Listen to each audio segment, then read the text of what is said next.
हमेशा की तरह जीचोंग फ्लूट लेकर वांजी को बुलाया था। जीचोंग पेड़ के सहारे बैठा था और वांजी उसके लैब पर बैठा था। वांजी को जीचोंग का फ्लूट करना पसंद है। उसे वो धुन वंशियान बहुत पसंद है।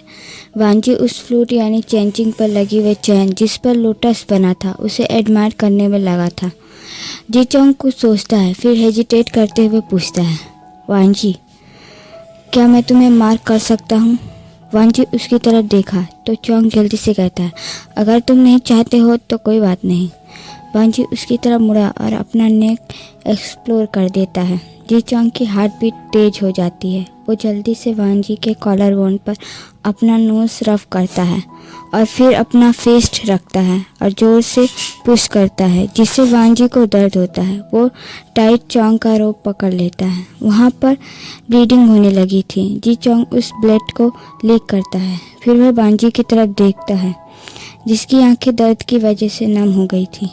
जीचोंग उस थोड़ी बहुत आंसू को वांजी की आंखों से गिर रहे थे जो उसे साफ करता है और करते हुए बोला, वांजी, अगर तुम चाहते हो तो तुम भी मुझे मार्क कर सकते हो।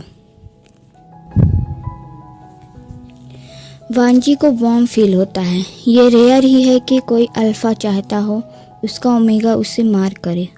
वांजी कहता है, अगर तुम नहीं चाहते हो तो कोई बात नहीं। जीचोंग जल्दी से बोला, मैं चाहता हूँ वांजी कि तुम मुझे मार करो। तो वांजी उसकी तरफ देखा। चोंग नर्वस होते हुए बोला, मेरा मतलब कि अगर तुम चाहते हो तो मैं भी चाहता हूँ। वांजी मुस्कुराया और उसके नेक की तरफ बढ़ा।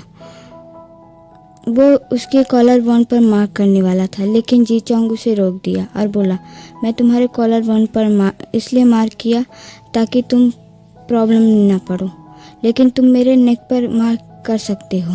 वांजी हाँ में सर हिलाया और नेक पर जहाँ पार्टनर मार्क करते हैं वहाँ पर मार्क कर दिया।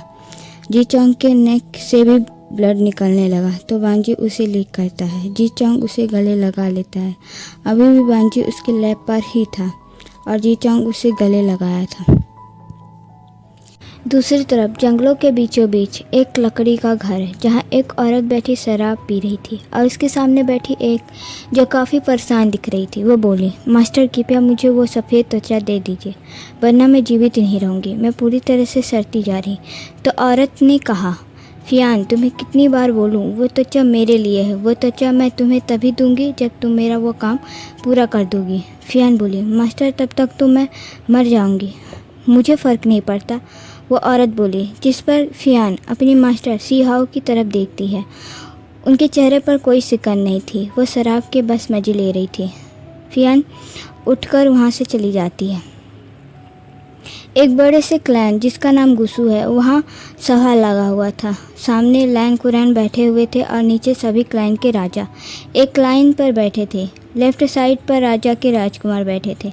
देखने से ऐसा लग रहा था जैसे कोई गंभीर मसला पर बातचीत चल रही है। जिन क्लैन के राजा जिन गुआन शान वो बोले, हमें लगता है इस क्लैन को और बढ़ाना चाहिए।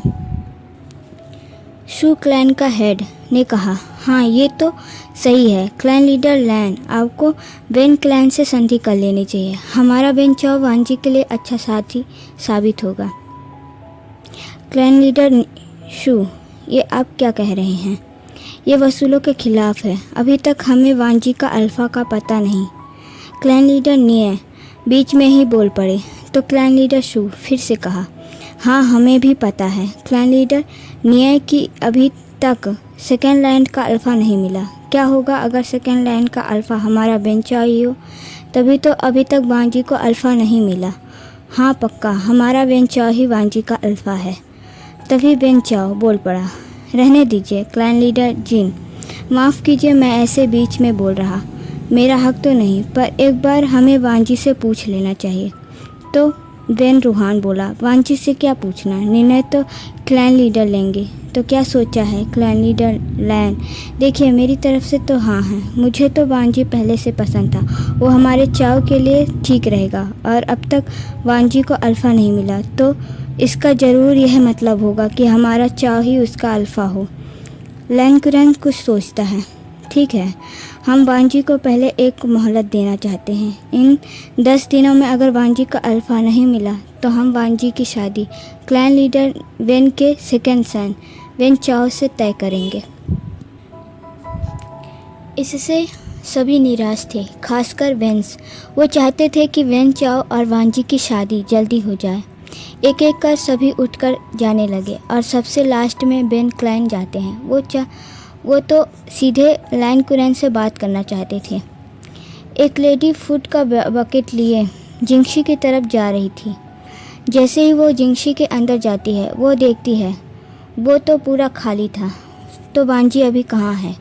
रात भी होने लगी और वांजी जिंगशी में नहीं था। मैडम लैनलिंग जिंगशी के बाहर लैंटर्न लेकर खड़ी थी और वांजी के आने का राह देख रही थी। वो देखती है सामने सफ़ेद कपड़ों में कोई चला आ रहा। वो वांजी ही था। वो बहुत खुश था, इतने दिनों से पहले कभी नहीं देखा। जब वांजी सामने मदर को देखता है, वो पूछता है, मदर आप यहाँ? तुम कहाँ गए थी? मैडम लैनलिंग बोली। वांजी हकलाते हुए बोला, मदर वो मैं कहीं नहीं, बस ऐसे घूमने गया था। ऐसे कहते हुए वांजी लैनलिंग के बगल से निकलकर सीधे जिंगशी के अंदर चला गया। वांजी के इतने पास से गुजरने से लैनलिंग को वांजी से सैंडलवुड की सेंट की बजाय स्ट्रॉन्ग डार्क रोज सेंट की स्मेल आ रही थी, जो वांजी में मिक्स हो गया था। मैडम लैनलिंग भी वांजी के पीछे जिंगशी में जाती है। वो देखती है वांजी अब वो बात की तैयारी कर रहा है। वांजी ने अपने सारे लेयर को उतार दिए, वो सिर्फ इनर में था। मैडम लैनलिंग कुछ बोलने वाली थी, लेकिन उसकी नज़र वांजी के कॉलर बोन पर जाती है, जो इनर रोब थोड़ा खिसक गया था, जिस वजह से वांजी का कॉलर बोन विजिबल हो रहा था। लैनलिंग उस मार्क पर पॉइंट करते हुए कहा, वांजी ये क्या है? मदर वो वांजी रोब से उसे ढकने लगा। लैनलिंग बोली, क्या तुम्हें अल्फ़ा मिल गया? वांजी अपने मदर से कुछ नहीं छिपाना चाहता था। उसने हाँ पर सिर हिलाया और बोला, हाँ मदर। लैनलिंग मुस्कुराई और कहती है, ओह वांजी, ये तो अच्छी बात है, और तुम्हारे मार्क का कलर देखकर पता चलता है कि वो काफ़ी ज़्यादा प्यार करता है तुम्हें। वांजी के कान और गाल लाल हो गए थे। मैडम लैनलिंग उसे बेल विशेष देती है और वहाँ से चली जाती है। वांजी अपने अल्फ़ा मार्क को टच करता है। वो खुश था। अगले दिन क्लैन लीडर जियांग जी चोंग के घर विजिट करने जाते हैं। जी चोंग का फादर जियांग फेंगमियान का अच्छा दोस्त थे, जिसे फेंगमियान जी चोंग के काफ़ी मदद करते हैं। फेंगमियान का एक ही वारिस था, जो कि एक रेयर ओमेगा था, जिसकी शादी लैन कुरैन के पहले जेड लैन सिचेन से हुई थी, लेकिन बाद में उनकी मौत हो चुकी थी। बाद में उसकी मौत हो चुकी थी। इसीलिए फेंगमियान जी चोंग को अपने बच्चे की तरह केयर करते हैं, सपोर्ट करते हैं, लेकिन जियांग यू जी चोंग को पसंद नहीं करती। जियांग फेंगमियान को देखते ही जी चोंग उसे ग्रीट करता है। जियांग फेंगमियान भी मुस्कुराए उसके सर पर हाथ फेरने लगे। जी चोंग अपनी मदद को उठने में मदद करता है। फेंगमियान बोले, कैसी हैं? आपको क्या लगता है क्लैन लीडर जियांग? जी चोंग की मदर बोली, जिस पर क्लैन लीडर जियांग कुछ नहीं बोले। अब वो क्या बोले सकते हैं? सिर्फ उनकी मदद करने के अलावा वो कुछ भी नहीं कर सकते, क्योंकि समय निकल गया। अब वो दवाइयाँ ज़्यादा असर नहीं करती हैं। जी चोंग की मदर बोली, चलिए छोड़िए, ये बताइए आज यहाँ कैसे? वैसे आपकी आने की ज़रूरत नहीं, बोल देते तो हम चोंग को ही भेज देते। नहीं, ऐसी बात नहीं, बस कल हमें गुसू जाना है, इसलिए हम चाहते हैं जी चोंग हमारे साथ चले। फेंगमियान बोले। तो उसकी मदर ने कहा, हाँ हाँ क्यों नहीं, जी चोंग ज़रूर जाएगा। जी चोंग बीच में बोल पड़ा, लेकिन मदर आपका ध्यान कौन रखेगा? लिकिंग है ना हमारा ध्यान रखने के लिए, तुम उसकी चिंता मत करो, लिकिंग रहेगी मेरे पास। हाँ मैं रहूँगी ना, चिंता मत करो, लिकिंग पीछे से आते हुए बोली। धन्यवाद, सच में तुम मेरी सबसे अच्छी दोस्त हो, जी चोंग बोला। लिकिंग सोचती है, क्या दोस्त? क्या हम सिर्फ दोस्त हैं? लिकिंग बोली, कोई बात नहीं जी चोंग। जी चोंग हाँ में सिर हिलाया और फेंगमियान के साथ चला जाता है, लेकिन उसकी पूरी बात सुनी ही नहीं थी। उसने सिर्फ इतना ही सुना कि फेंगमियान उसे ले जाने की बात कर रहे थे, तो जियांग फेंगमियान उसे अपने क्लैन लेकर जा रहे हैं। लेकिन यही सोचती है, मोहब्बत है तुमसे।